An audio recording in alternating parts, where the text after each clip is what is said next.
Bueno, vamos ahora a nuestro comentario de la semana.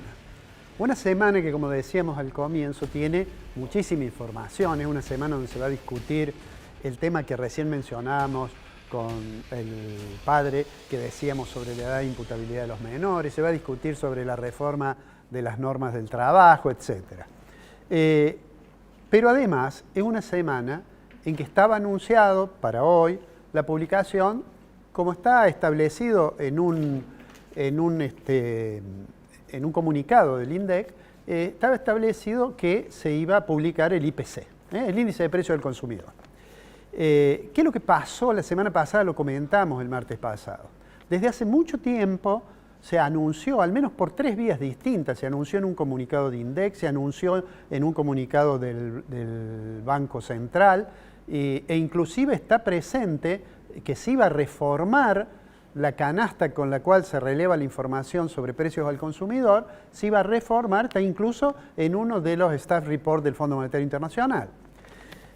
¿Qué sucedió? Apareció el ministro y dijo, no se va a informar, vamos a seguir con la canasta vieja. Déjenme, no voy a hablar de los números, déjenme que les cuente simplemente 2 cosas. Los gobiernos en general les molesta cuando algún dato, digamos, colisiona con el relato que están planteando.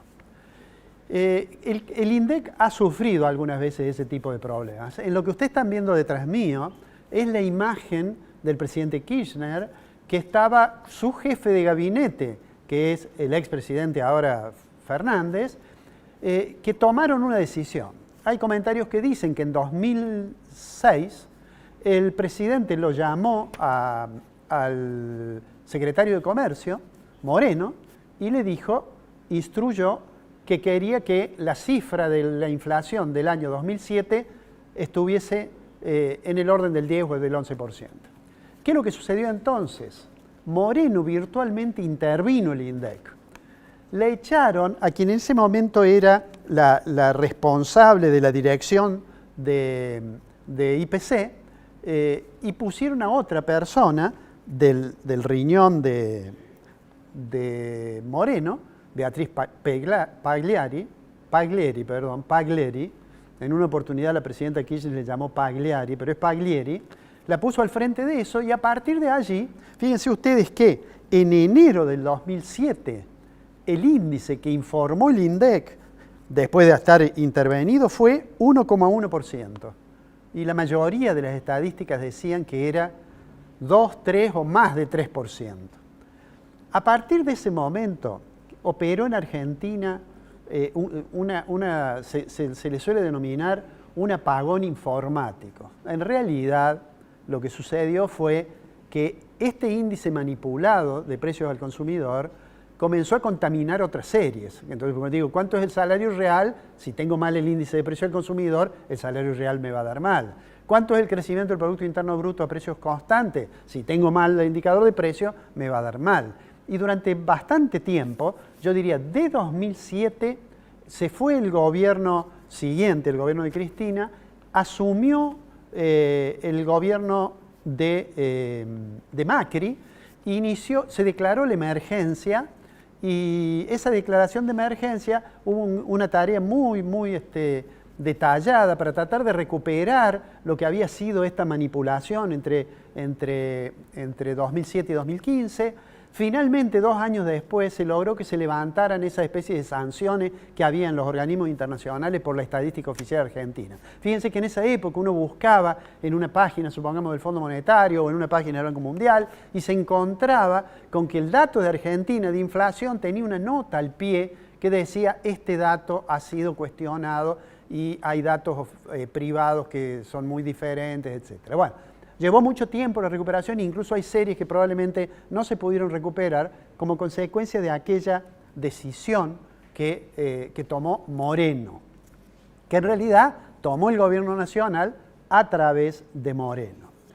¿Qué es lo que sucedió ahora, digamos? Lo primero que quiero decir es que lo que sucedió ahora no es equivalente a lo que pasó con Moreno. Con Moreno el gobierno dijo, yo voy a decidir cuál es la inflación. Moreno le indicaba, le señalaba a su directora de IPC y además presionaban a los encuestadores, además trató de violar el secreto estadístico. Moreno pidió que le dijeran quiénes eran las empresas que informaban precios para ir sobre ellas, con controles o con cosas por el estilo. ¿Qué es lo que pasó ahora? Miren, hace ya bastante tiempo que Argentina tomó la decisión saludable de que hay que modificar la canasta. ¿Qué quiero decir con esto? En una oportunidad ya lo hablamos. El índice de precio del consumidor es un índice de una canasta fija, el índice de las Peire se llama, es un índice de canasta fija. ¿Cómo se hace? Bueno, se hace una encuesta que es complicada, que es costosa, y de esas encuestas de hogares se determina cuál es esta canasta. Y de esta misma canasta se va siguiendo cómo cambian los precios de estos bienes que integran la canasta. Lo que sucede es que cuando pasa cierto tiempo, cambian los hábitos de consumo. Y entonces es probable que haya bienes que estamos relevando los precios que ya no son relevantes para el consumo de las familias. Digamos, si yo tengo una canasta del año 2004, como es la canasta que tiene el IPC que estaba relevando el INDEC, esa canasta seguramente tiene tiene baja ponderación en servicios, en internet o en celulares, y eso ha cambiado. Entonces, ¿qué se hace con estos índices? Los índices de canasta fija se actualizan las canastas cada cierto tiempo. Normalmente se hace más o menos cada 5 años. Por ejemplo, en Argentina había una canasta muy vieja y en 1999, en la gestión del presidente de la Rúa, se actualizó la canasta. Cuando se hace eso, además hay una tarea metodológicamente compleja, hay que hacer la encuesta, después hay que ver cómo empalmar las series, etc. En este caso, Argentina había comenzado hace varios años esa tarea sobre la base de la encuesta esta de hogares 2017-2018. Y dijo, vamos a sacar el índice. Y primero habían dicho que iba a salir en el 2024. En realidad el año pasado, Marco Labaña ya decía que tenían el nuevo índice para publicar. ¿Qué es lo que sucedió? Ustedes saben que para estos índices hay un manual de recomendaciones internacionales donde además de las cuestiones metodológicas, dice, por ejemplo, que uno tiene que tener un calendario de difusión para la información. Y si ustedes entran a la página de INDEC lo van a ver. Van a ir día por día qué se va a conocer ese día en materia estadística. Para el día de hoy decía índice de precio del consumidor. Marco Labaña esperaba dejar de utilizar el índice anterior y utilizar el nuevo. Bueno, 8 días antes, yo creo que en una torpeza, el ministro dijo, bueno, en realidad no lo vamos a dar a conocer, porque el presidente Milei y yo creemos que tenemos que darlo a conocer cuando la inflación haya colapsado. ¿Qué quiero decir con esto? Miren, ha habido antecedentes. Y esos antecedentes indican que esto golpea la credibilidad de la oficina, golpea la credibilidad de los índices. Y los índices son muy importantes en toda la economía, porque hay buena parte de la economía que se ajusta con esos índices. Y si los agentes económicos pierden la confianza en que el índice está mostrando aquello para lo cual fue generado, eso trae problemas. Y un gobierno que además habla de la necesidad de las inversiones y que habla el presidente Milei, yo diría cotidianamente, de que este es el año de la grandeza nacional. Comenzó el año, digamos, con algunas buenas noticias, pero con un mal gesto. Creo personalmente que la torpeza de haber dicho que no vamos a publicar el índice tiene costos que veremos para adelante cómo sigue. ¿Y ahora qué? Ya lo veremos.